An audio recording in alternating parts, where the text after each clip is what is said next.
Hello, so today we'll be going through alkenes. This is more of like a revision recap. It's not really like I'm teaching you type of thing. It's more of a recap to, help jog your memory a bit. So, alkenes. I think, we know alkenes. The main few ideas is that one, it's an unsaturated molecule. And why is it an unsaturated molecule? Because it contains a CC double bond. So what does this CC double bond mean? If you've gone on to Chem Bonding 2 and learned about hybridization, you would know that this carbon is sp2 hybridized. Okay. And, well, this, it's a pi bond. And basically, for alkenes with just one CC double bond, they will have a general formula of CnH2n. Note that this only applies for alkenes with only one CC double bond. So if you have more than one CC double bond, this doesn't apply. And you have to just change the whole formula as according. So then you'll come across this term called terminal alkenes. Right? And you'll be like, what is this? So terminal alkenes are those alkenes that have this structural unit. So basically, at the very end of the carbon chain is a double bond. So let's say, for example, okay, that's really bad. You get the idea, right? And then a double bond is at the very end. And if you go further down into alkenes, based on the number of double bonds they have, so let's say your molecule has one double bond, it will be a something ene. And then based on the number of double bonds, it will be diene, triene, and tetraene. Okay, so in terms of naming, this is how we go. And also note that when you're naming, you have to identify which carbon atom is the one with the double bond. So let's have an example. Okay, and then let's have double bonds here. So when we're naming in terms of nomenclature, we start with the most basic aspect, which is to count the number of carbon atoms. So 1, 2, 3, 4. So we know that this is boot, right? And then we identify which carbon atoms are the one with the double bond. So note that this is a symmetrical alkene, so it really doesn't matter where you start counting from. So if I were to start counting from the right versus I start counting from the left, I will get the same final product. And note that if it's an unsymmetrical alkene, you count from the side where your final numbers are smaller. Okay, so if we were to count from the left, we'll say 1, 3, okay? And then you note that there are 2 CC double bonds here and here. So you have to identify where are the double bonds, right? So buta 1, 3, where 1 and 3 are the positions of the CC double bonds. And then because there are 2 double bonds, buta 1, 3 diene. Okay. So that's in general alkenes, a very quick summary. And then one of the most well-known components of alkenes is because of this CC double bond, they can undergo cis-trans isomerism. Oopsie. Okay, cis-trans isomerism. So if you remember from the very start, intro to organic chem, what are the conditions of cis-trans isomerism? 1, you must have restricted rotation about a CC double bond or a cyclic molecule. And 2, each carbon atom in the double bond or cyclic is bonded to 2 different groups. And note that for cis-trans isomerism, both conditions must be met. So, well, if you wanna go further in, cis and trans. Cis is for the alkenes whose identical groups are on the same side. And trans is where the identical groups are on opposite sides.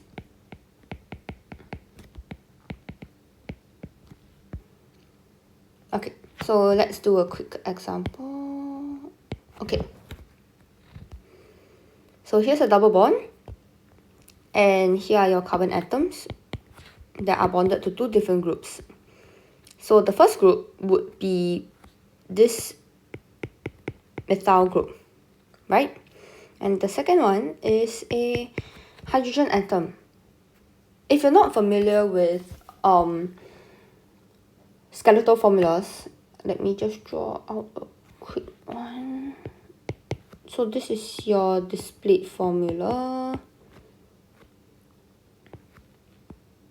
Oopsie, let me just redo it a bit. Okay, displayed formula.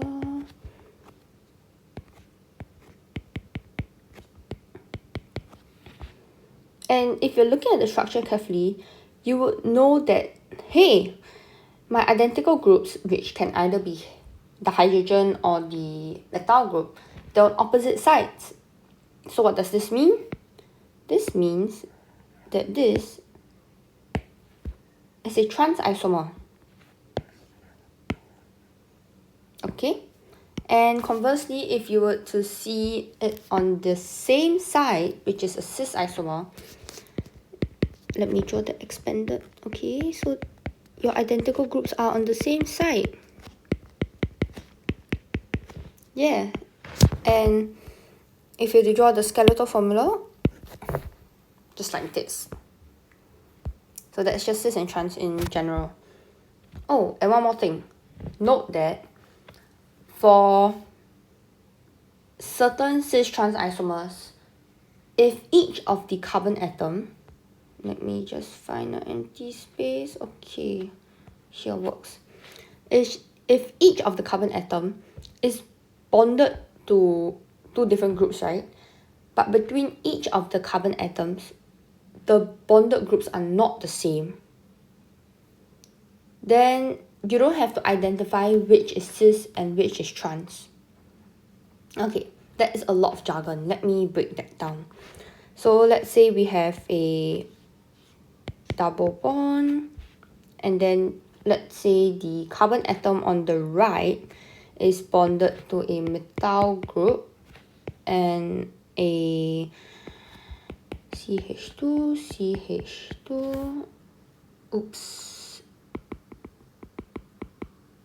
okay, CH2, CH2, CH3, and then the other one is hydrogen, and let's say, okay, methyl group. Okay, so if we see here, there are no identical groups, as in all the carbon atoms are bonded to all different groups. So you can't identify which is cis and which is trans, obviously, right? But you can still form different isomers. This is still cis-trans isomerism because its conditions are met. You cannot assign one as cis and one as trans. So let's say we have the positions are mixed up, okay? So we have CC.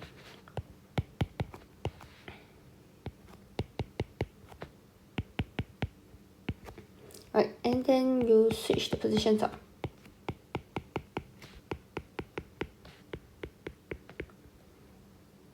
Right, you don't know which is cis and which is trans, but you would know that they are still isomers. Yes, so that's just what I wanted to add on. And one more thing. If you remember in Introduction to Organic Chem, the cis alkene is less stable than the trans alkene due to steric strain.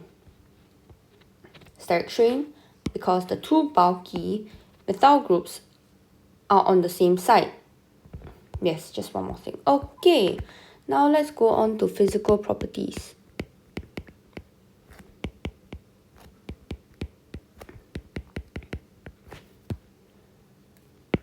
Okay, number 1. Alkenes are insoluble in water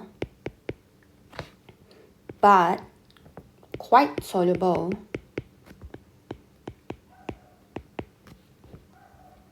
in non-polar solvents. And why is that the case? If you look at the alkene structure, okay, let me just draw a random alkene. Okay, if you look at the alkene structure, you would note that, well, it is non-polar, right? Because the CH bond is considered to be non-polar. So as such, the bonds it has are instantaneous dipole, induced dipole interactions. So hence, it can, it's quite soluble in non-polar solvents because of the instantaneous dipole, induced dipole interactions. And this ID-ID interactions is not sufficient to overcome the hydrogen bonds in water. So insoluble as such.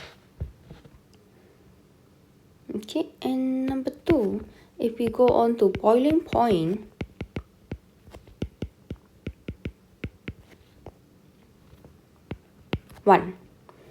the boiling point increases with increasing number of carbon atoms.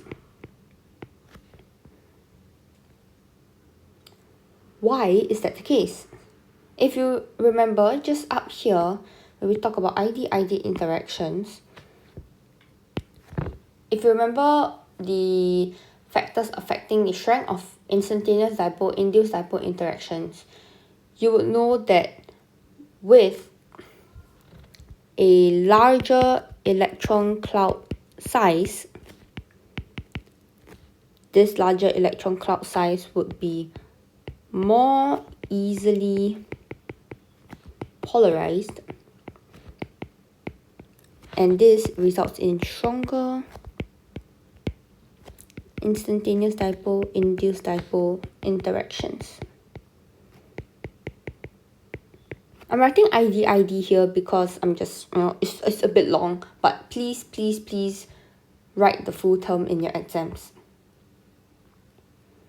So here's that.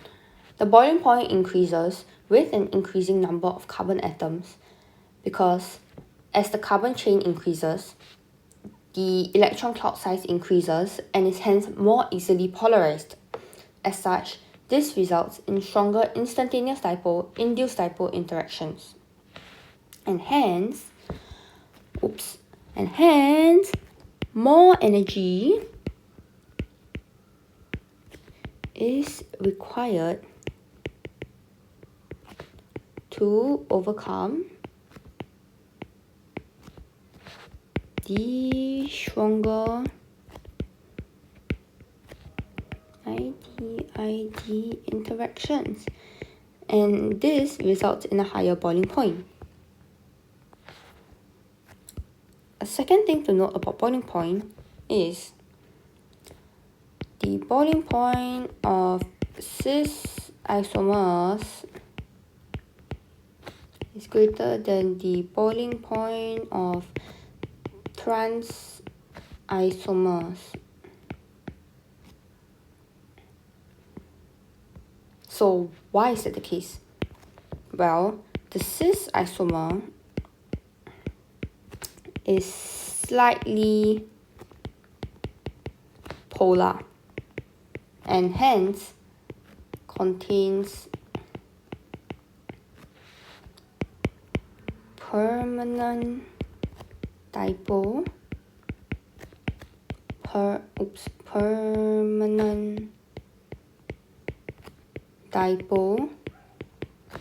interactions apart from instantaneous dipole induced dipole interactions.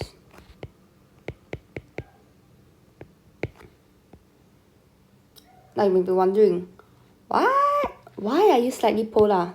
Okay, let's go back to one of our isomers here. This is the cis isomer, okay? So let me change color. Let's see, dipole moment this way, dipole moment this way. Net dipole moment, you have a net dipole moment. But if you go to the trans one, dipole moment, you have no net dipole moment because they cancel out. So for the trans isomer, you are non-polar. And as you can tell, because of the net dipole moment of the cis isomer, the molecule is polar. Ding! Okay. Okay, so this is irrelevant. Oops. Okay, so now we have gone through the boiling points of cis isomers and boiling points of trans isomers. So because the cis isomer is slightly polar, it contains permanent dipole interactions apart from the instantaneous dipole interactions. And from what I've just mentioned just now, because the trans isomer is non-polar, the trans isomer only contains instantaneous dipole induced dipole interactions.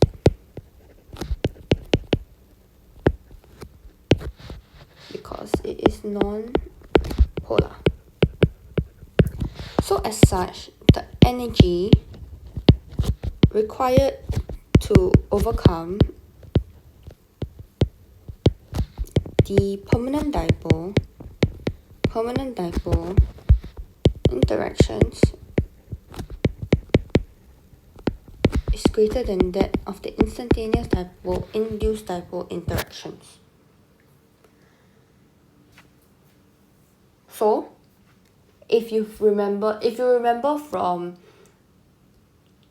chem bonding 1, the permanent dipole interactions is stronger than the instantaneous dipole induced dipole interactions. So that's why. So now we've gone through solubility, boiling point.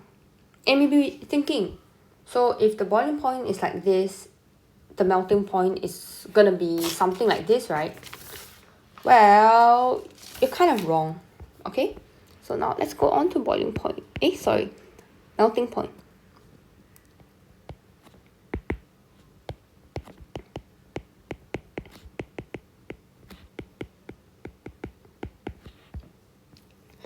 Note that here, when we're talking about melting point, we are going to be looking at between cis and trans isomers again.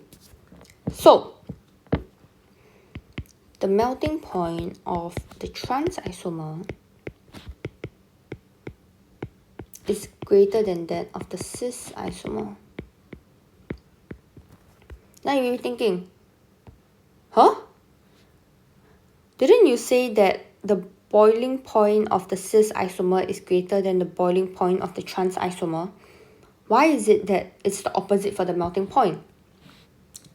Well, that's because we're talking about two different things at this point. For boiling point, we are looking at the intermolecular forces of attraction, and hence we looked at instantaneous dipole-induced dipole interactions and also permanent dipole interactions. But now, for melting point, we are going to be looking at a different thing, because for melting point, you are solid, right? And then you are going to become liquid. So we are looking at the whole lattice structure in this sense. So it's going to be different. Okay. So why does the cis isomer have a lower melting point? Well, the molecules of the cis isomer pack poorly in the solid lattice.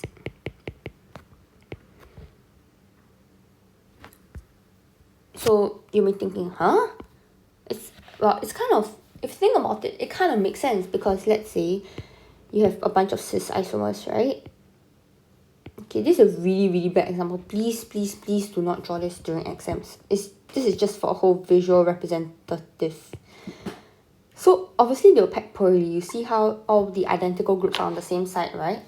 But if you were to have a trans isomer, okay, now I have no idea how am I going to do this.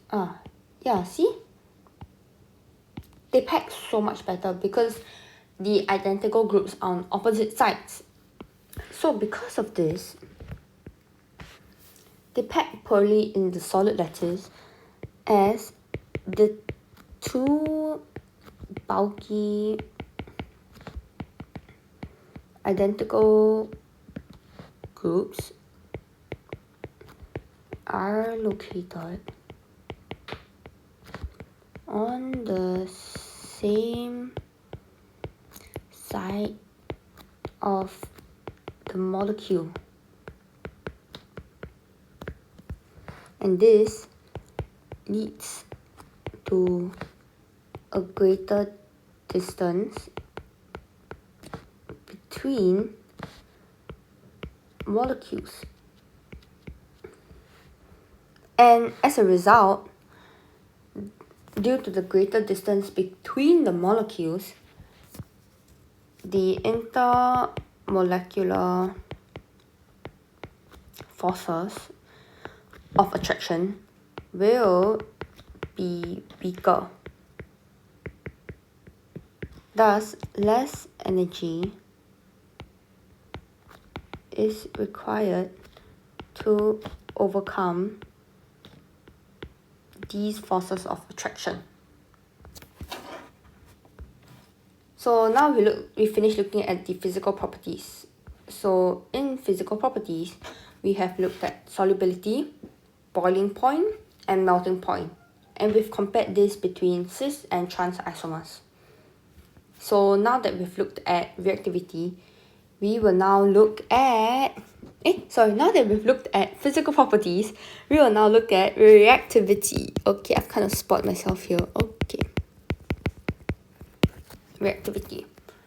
So always look back at the CC double bond.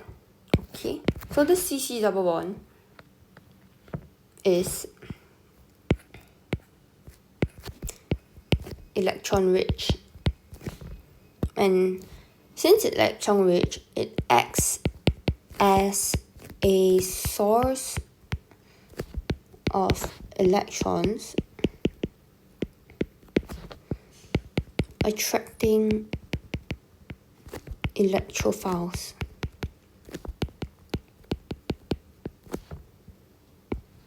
Now this term electrophiles it may be a bit foreign to some of you. So what are electrophiles? Electrophiles are electron deficient species.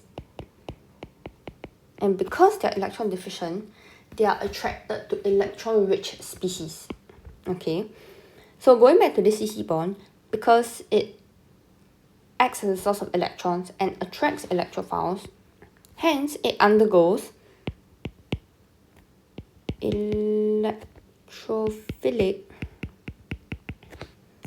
addition. And why it can undergo addition is because the pi bond is weaker than the sigma bond. And so the pi bond can be broken